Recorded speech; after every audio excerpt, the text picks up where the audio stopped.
Hello there, Charley Boorman here. I have got the BMW S1000R and it has had a bit of a facelift.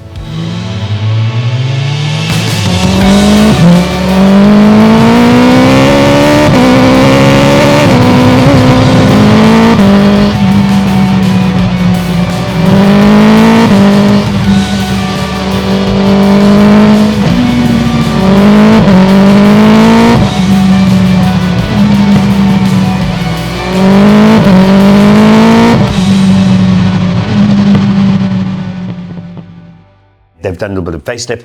They've changed the front end. You've got twin lights now, which I think are really actually quite pretty. I think the emissions things, the 5 or what, I can never remember. If you press the button here, oh, look at that. It's quite cool, isn't it? It all does its thing. And the screen, by the way, now that I've turned this on, is really nice as well. So they've done quite a lot of stuff to it. It's up a little bit on horsepower.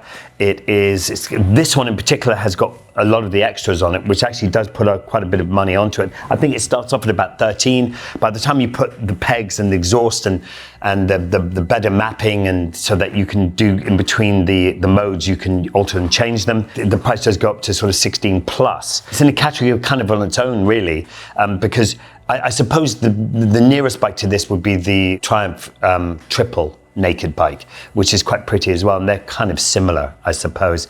But some of the others, like the Ducatis and the KTMs, they're kind of in a different place.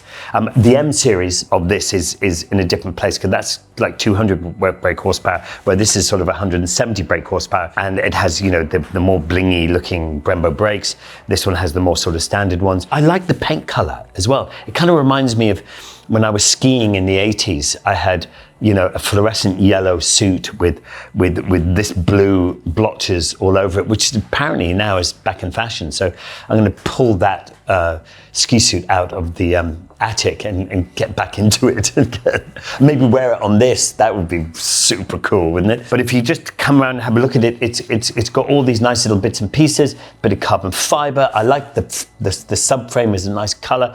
The rear seat and the pegs is an extra, so it doesn't come as standard. This lovely Akrapovic exhaust, carbon. I don't know why we all like carbon, I just don't know. This is actually a little bit shorter and stubbier than it was, and this looks like it's sort of come from the 1000RR, which is the, you know, the sports bike version. But see, it's got the M pegs here, and I think these are not cast, they're billeted, something like that. Anyway, they're lighter, so it saves a bit of weight. When you're riding a bike with lighter rims and stuff, it does help it turn nicely. So, yeah. So anyway, let's go and see what it's like to ride. It's been so long since I've been on a sports bike. Oh yeah. Very nice. Oh my God, gosh, it's so responsive. It's been so long since I've been on a sports bike. And I love the quick shifter. Very nice. It's got that inline 4. Listen to that. Whoa! Yeah. Got that inline 4. It's a little wintry now. We're in just at the end of October, beginning of November now, and you can see, isn't it beautiful? All the trees, just stunning. I love the color, but you know, just got to be careful. It is a little slippy. But with this bike, you got to get it up the revs. It seems to like it much better when it's up the. I mean, it goes up to almost 12,000 revs. It almost goes up to. I mean, red line's at 12. Oh, look at this. Oh, sporty tires. Probably should be on the rain mode or the road mode rather than dynamic. But it's really nice, beautiful, responsive brakes. I love the quick shift, the up and down feels beautiful. And I think it's got this lovely pointy front end. It dips in, but you know, it doesn't make you feel scared on the, you know, it doesn't tip in, it steers in and has nice balance. I haven't ridden the M's version of this, which is 200 brake horsepower, but this is 170 at the moment. I think that's quite enough. I really like it. I love the display. It's really nice. It tells you what mode you're in, but what it doesn't tell you is if that the traction control is off and that the ABS is different, and that would be nice to know at a glance what you've set up, because you can go into Dynamic Pro or into any of them, and you can set it up how you want, as much wheelie control as you want, as much engine braking as you want, and you know, all that kind of stuff. And they've done some little changes in there apparently since the last one. It's a bit vibrating in the hands, I have to say, even at this speed. It makes me miss sports bikes. I've got to get myself one. I really do. These brakes, wow. Just one finger braking, how hard that finger braking is, that's just gorgeous. Very nice, what you would expect on a bike like this, especially with this power. It just wants to lift up. I barely got it over sort of 6,000 revs as yet. Oh, there's a nice little pop and burgle. Apparently that's only in pro mode. Apparently the other modes aren't as poppy and gurgly, and this is really nice as a gurgly thing. Right, let's just get a bit of speed. Oh my golly god! Woo! That is nice! Wow, it is fast. Ooh, new gloves. Do you like them? Very warm. It's cold today. I'm glad I've got them. They just came through. So this one has heated grips, which is actually a brilliant thing, which is what you want, really. But that all comes at a cost. It's that gear change, seamless, beautiful. I really like that gear change. I love BMW. Do a very, very nice gear change. Oh yeah, even down the gears. Look at that, down into second, coming around this corner. What's really nice is this new, I like the kind of the racing throttle, and you know, it's they've shortened it. I used to have that on my G6R 750. So how it works is that it shortens the twist, so you don't have to twist your wrist all the way around to get the full power. And so it means on the racetrack, you know, when you're in those positions where you're leaning off the bike and you got your knee down, you know, you have a bit more throttle control, and you don't have to move your wrist so much.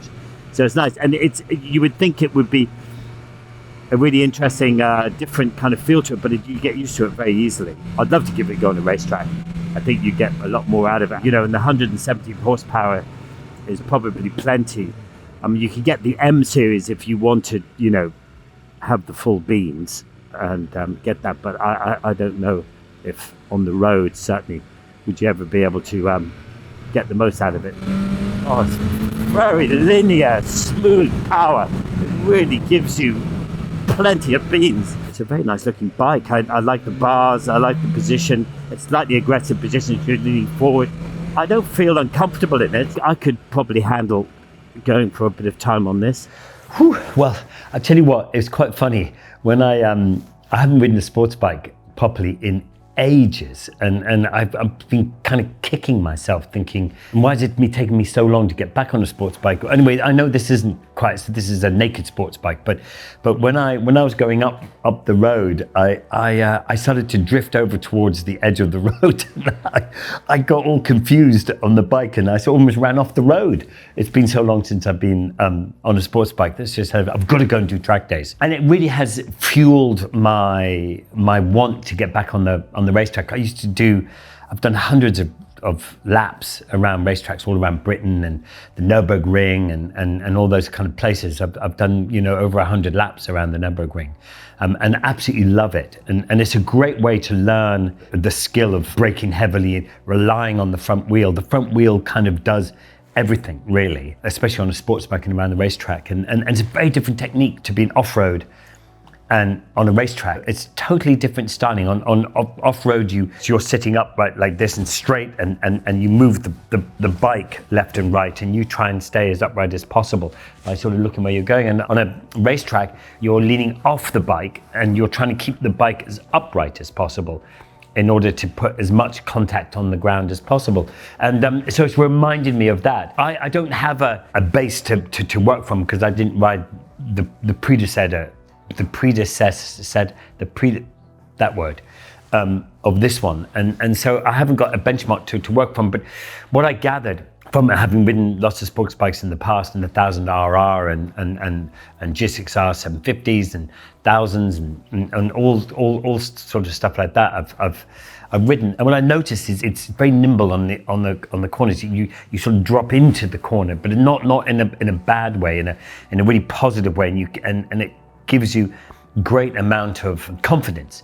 Even though riding out today, I didn't really go anywhere close to what it's capable of doing, just because it's later on in the year and it's not quite the right time to be skitting around on one of those. I did pull up though, up at Newlands Corner, which is a famous bike kind of hang-out place, and there was a KTM version and the Triumph version, and I sort of sandwiched myself in between them. And you can see the naked bikes. The modes on this bike, as you would expect from a BMW, work beautifully. The brakes are just, you can one finger brake heavy. It's really, really nice. I love that kind of sports bike brakes.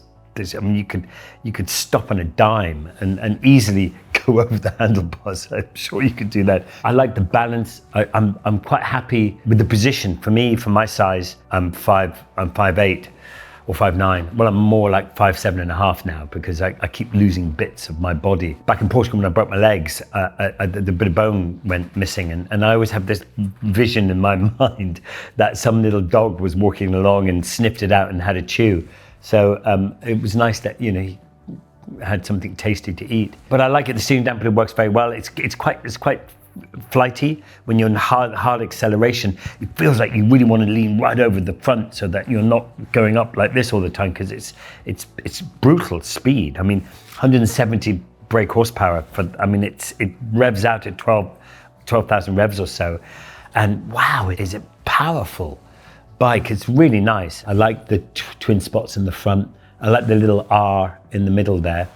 Got a leaf stuck in it. I was just trying to think, if you've got the M version, which is the one that's on steroids, with 200 brake horsepower and stuff like that. If you had all the add-ons to this, you'd be getting close to that price of the M version. And the M version has all the bits on it already. But if you don't want that crazy amount of power, 200 brake horsepower, and it has a very different feel to it, then this is your one.